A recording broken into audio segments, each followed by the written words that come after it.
Greetings everyone, TJB Chris here, and time for the promised follow-up to the Color Computer 3 restoration. This is my CM-8 monitor. This is actually my original CM-8 monitor. I am the original owner and the only owner of this monitor. It was an add-on to my Color Computer 3 back when I was growing up, and for many years worked just great, but is now in need of a recapping. So we're going to recap it tonight. We're going to take a quick look at the monitor. I've cleaned it up, and we'll take a look at the outside of it and see what kind of shape it's in. Then we'll take it apart, and we're going to recap it with this kit. So this is a Tandy CM-8 computer monitor replacement kit. Obviously not by Tandy, but this was actually available on eBay. There are also cap kits for the Color Computer 3, and he uses a whole bunch of high-quality capacitors and includes documentation as to what capacitors go where. So here you can see there's two 50-volt 2.2 microfarad caps at C451 and 457. So what we're going to do is go through the caps in there. We're going to get the monitor all recapped, a group at a time or one at a time. We'll see how this is going to go. I also have myself a new bulb desoldering iron that we're going to try out.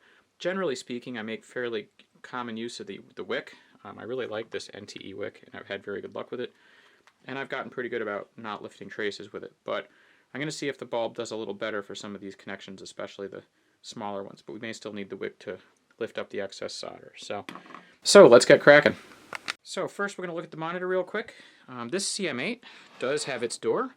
It's a little loose and flappy, right, CM-8? So, and there's a snap broken off in there, but the door is on and does work.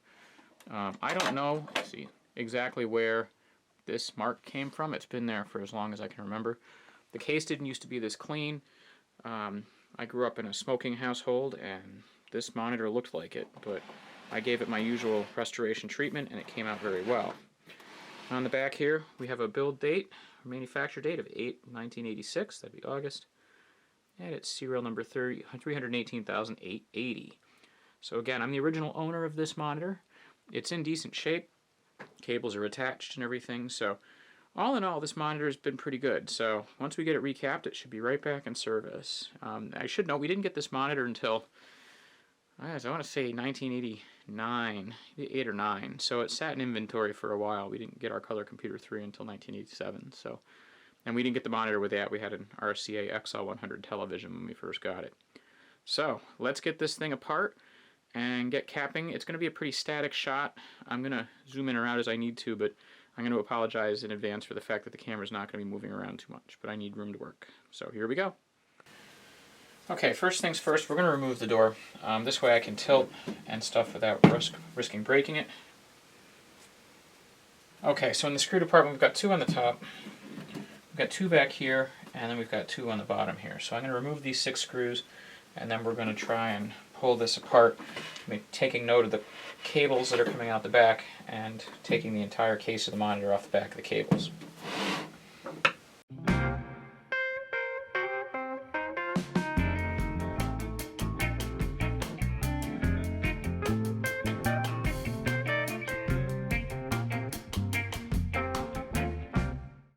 Alright, first things first to ground this. So I've taken a lead, attached it to a screwdriver, and it's going to go right onto the ground lead here, and I'm going to keep my hands away. And this is plugged in but not turned on so that I have a good ground. So hopefully I just get a little pop or nothing, but we're going to do this and try and get this under here. Keep my hands out. There we go. And there's nothing. Perfect. And the reason it's plugged in when you're doing that is so that I can make sure that I have a good ground. Because if you don't have a ground, obviously nothing will happen. You might think it's de-energized. There we go. Okay. So now that's out.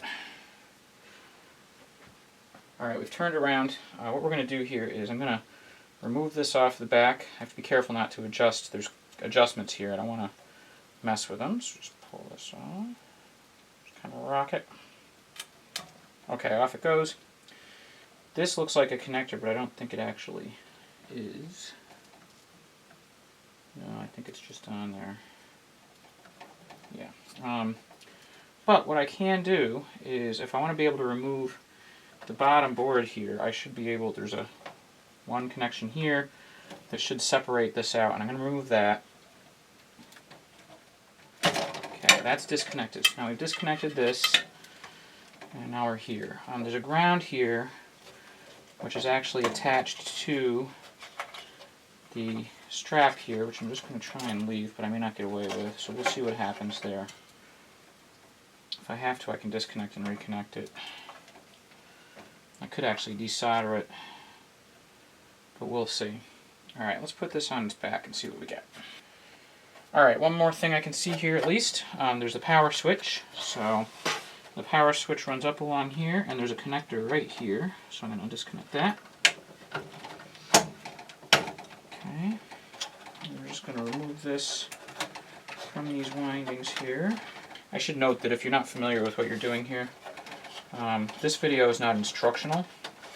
Just kind of what I'm doing, but if you do this and hurt yourself or burn your house down, well, you should have known better. And this is me telling you. Oh, we have one more cable here. What is? Oh, I forgot one. Oh, this guy here. There we go. Now the board assembly comes off. Now all we have is that ground wire. So, I think what we're going to do is desolder this ground and see what we get.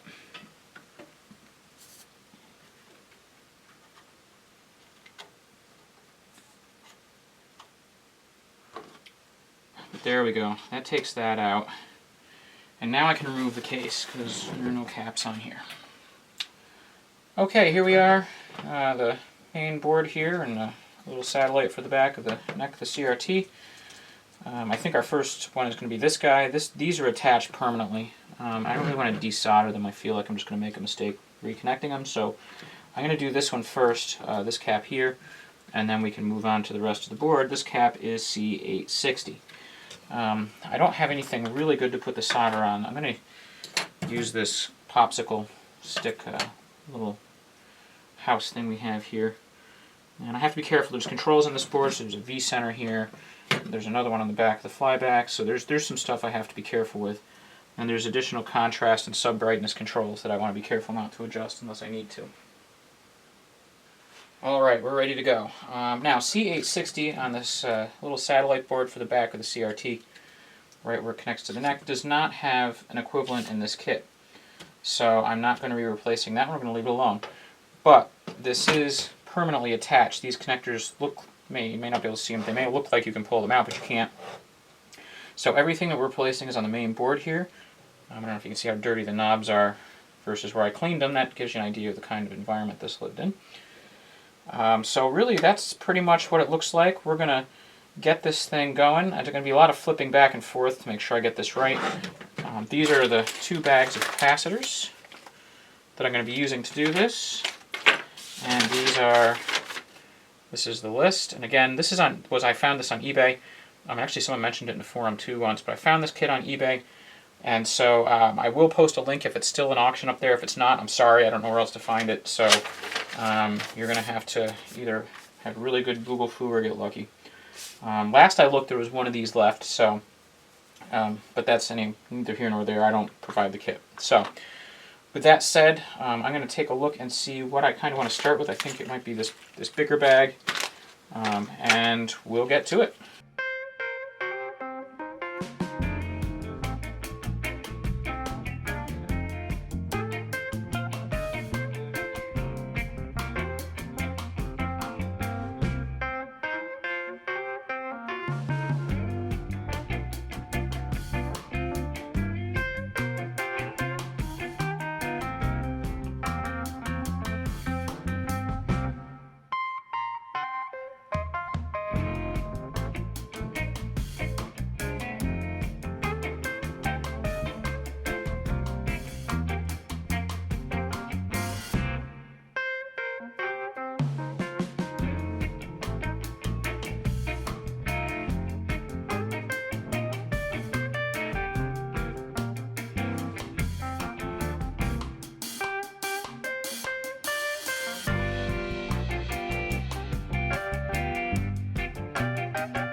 So my next one is under the shielding, which I'm going to have to take off. I've actually already removed the RGB cable because that's going to have to come off. There's just a screw here that I've taken off, and I'm going to have to remove this.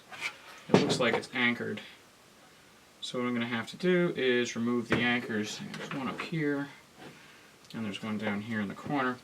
So I'm going to have to remove these. I think these are going to be a job for the desoldering wick. And then hopefully we can get this off of there.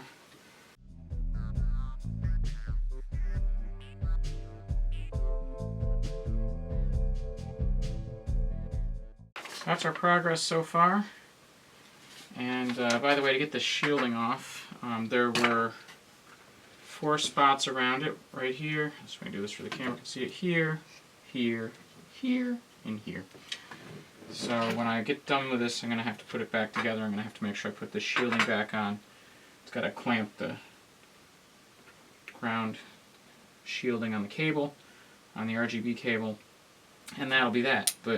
So that's pretty much where we are for now. We're going to pick this up later. Alrighty, on to the next set. We have a single 47 microfarad 1C404 that will be next.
So that's it. I did lift a trace over here on C303. That was stupid, but I did manage to bodge it. And I was real careful to make sure that I didn't have any wire strands going off to the side, so I don't have any direct shorts to either side, and everything's nice and clean. I tinned these before I put them on to help minimize the chance of that. So I think we're in pretty good shape. Everything else looks okay as far as I can tell. I have to get the shielding back on, and then once I do, we will be ready to put it together and see if we get success or not.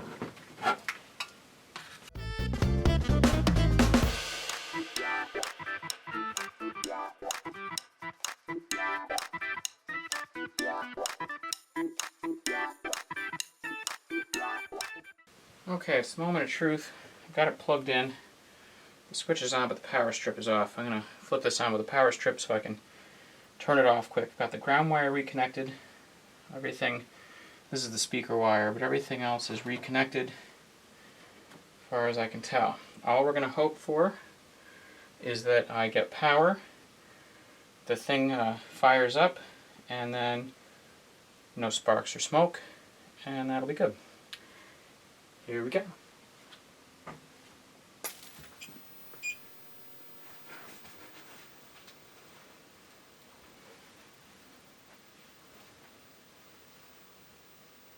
Okay.